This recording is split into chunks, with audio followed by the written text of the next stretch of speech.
I've now won 16 of my last 25 complimentary plays after cashing in on the Friday video report with Oklahoma State with the road route of South Alabama. And I've got a number of complimentary plays coming up for this Saturday video report. I want to start with that late night game between Washington State and Boise State. Can the Cougars get revenge? And also want to head out to Eugene, Oregon, where the Ducks are going to be hosting the Nebraska Cornhuskers. That's coming up in just a moment. But guys, I know that you cannot start the weekend without these important historical tidbits. So far be it from me to hold them back any longer from you. Did you know on this date in 1956, Elvis Presley made his national television debut? Yes, on the Ed Sullivan Show. There you go. You can now rest easier. Did you know in 1965, the Hollywood Reporter had this little ad running in it? And it said madness, folk and rock musicians and singers wanted for acting roles in a new TV show, parts for 4 insane boys. 437 applicants responded. And that, ladies and gentlemen, is how the Monkees were eventually formed. Um, Here's one from the sports world, 1965, a guy who I wish I was around to watch pitch. Never got to see him, obviously, just seen some YouTube videos of him, of course, but Sandy Koufax pitched at that time the 8th perfect game in baseball history, a 1-0 gem at Dodger Stadium against the Cubs. And way back in 1776, the Continental Congress formally declared the name of this new nation of ours to be, from this point forward, or at least that point forward in 1776, the United States of America, because up to that time, it was actually called the United Colonies. I didn't know that one either. Okay, so let's move on and let's talk a little football. So Washington State is a 10-point favorite tonight in a game that kicks off at 10:30 Eastern Time against Boise State. Now, Washington State opened up with a 31-0 home win against Montana State. And hey, you should beat Montana State by 31 points, if not more. So, and that was the second of 4 straight home games to open the season home for Mike Leach's team, Luke Falk. Very nice game, 33 of 39, 311 yards, 3 touchdowns. Again, you should easily throw for 300 yards against Montana State. Running back James Williams had a great game for Washington State, not running the ball, as a pass receiver, because Montana State played a deep zone and they basically denied Falk the ability to go deep. So instead, he was constantly looking for his backs coming out of the backfield. And Williams had 13 catches for 163 yards and 2 touchdowns. Now, Boise, on the other hand, struggled at home against Troy State. They won it 24-13, really a big struggle. And Brett Ripien actually was pulled in the contest a couple of times in place of Kansas transfer Montel Kozer, I think is how you pronounce his last name. He's a grad student who transferred there. He's originally a Washington native who led 2 touchdown drives, including the game clinching drive. Now, Boise is a team that's had a great offense the past couple of years, but it's not the same team offensively this year because they've lost a lot of talent. They lost 3 starting offensive linemen. They lost their top running back, Jerry McNichols. They lost their top wide receiver, Thomas Spurbeck, from a year ago. So the team that was number 21 in total offense last year, the team that was number 15 in total offense 2 years ago, that's not the same team you're going to be finding in Washington State here tonight. This is a team who the offensive line, as I said, 3 new starters, totally revamped. It allowed 4 sacks last week against Troy, playing at home. It's an offensive line that also had 4 penalties called on its linemen. It's also an offensive line, because of all the shuffling, the ground game, losing its top running back from a year ago, only managed 3.3 yards per carry. A bad snap led to a sack, led to a fumble. It had all types of problems. The 3 guys that graduated, the 3 offensive linemen they were replacing, well, they had at least 38 starts apiece during their career. They had 3 guys making their first ever start last week. So inexperience is a big culprit and responsible for the problems they had in game number 1. And now they're playing their first road game. And understand how big of a game this is for Washington State. Because last year, Boise won 31-28 as a 12.5-point favorite at home. Okay? And it was a game that afterwards, Mike Leach went absolutely crazy. It was a game that he ripped his team for their toughness, both mentally and physically. One of his quotes was, he said that they were like a JC softball team, okay? I mean, listen, I couldn't invent this. Another one of his quotes, and I'm giving you the exact quote here. We run out of bounds more than any team in the country. We're the easiest team in the country to tackle. And after the game, the next week in practice, he had these guys in pads nonstop doing all types of hitting and tackling drills. And then they ran off 8 straight wins. And they suddenly were a top 12, top 15 team until a couple of late losses in the season. So it really changed the complexion of that team. So you better believe Washington State is hell-bent on revenge tonight. And that's why I like them in this spot. Because this is a Washington State team that has all its main guys back offensively, a Washington State team that started to gel defensively last year. But let's go back to that offense. What's Mike Leach known for? It's that air raid offense. But last year, it started to develop, or let's say it became more nuanced. It wasn't just Luke Falk throwing the ball around all over the place. It was an air raid defense that started to expand by running the ball because they have 3 pretty talented running backs. Defensively, they're starting to get some mojo as well. The Washington State defensive line last week, granted against Montana State, had 17 tackles, 4 for loss, 2.5 sacks, 2 hurries.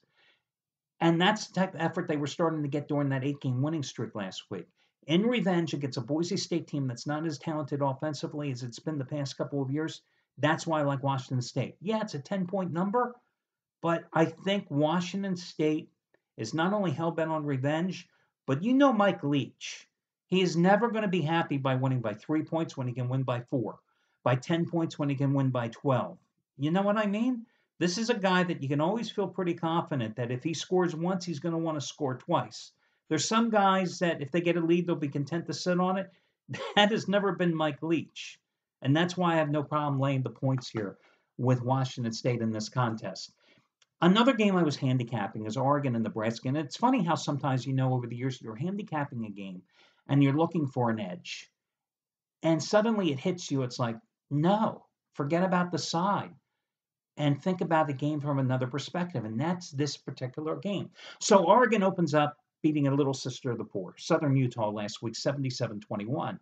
And Nebraska, a team that I gave you as a complimentary play last Saturday, lost miserably because they were barely lucky to hold off Arkansas State 43-36.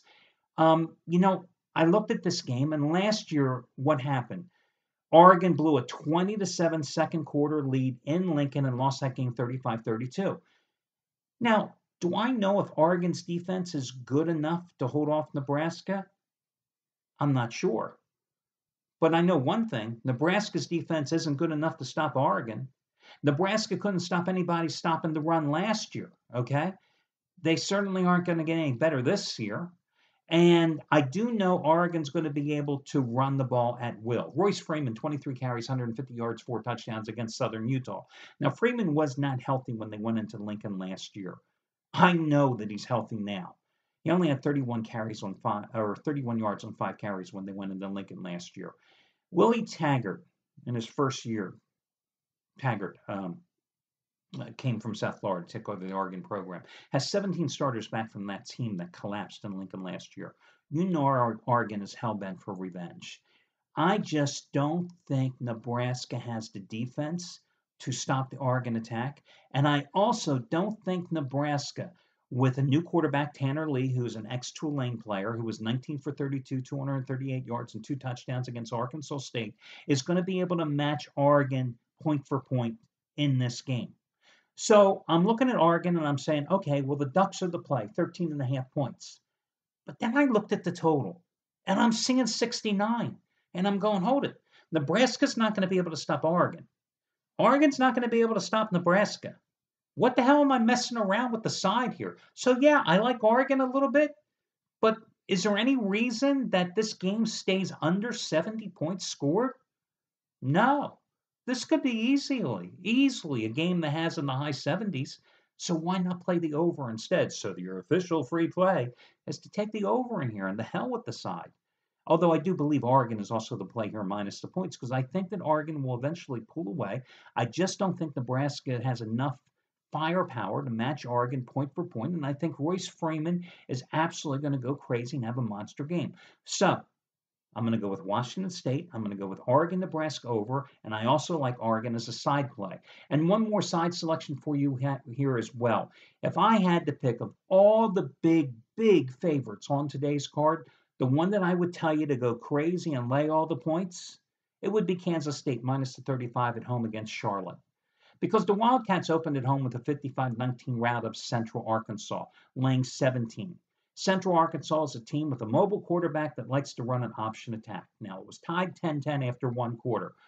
And Central Arkansas did run for 223 yards, so Bill Snyder's got to tighten the screws up on that defense. A defense that last year was number 11 in the nation, holding opponents to just 115 yards rushing a game.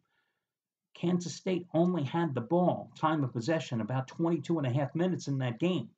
They still scored 55 points. So this week they're going to take on Charlotte. What does Charlotte have? It has a mobile quarterback that likes to run the option. What did Charlotte do in its home opener? It lost 24-7 as a 14-point underdog.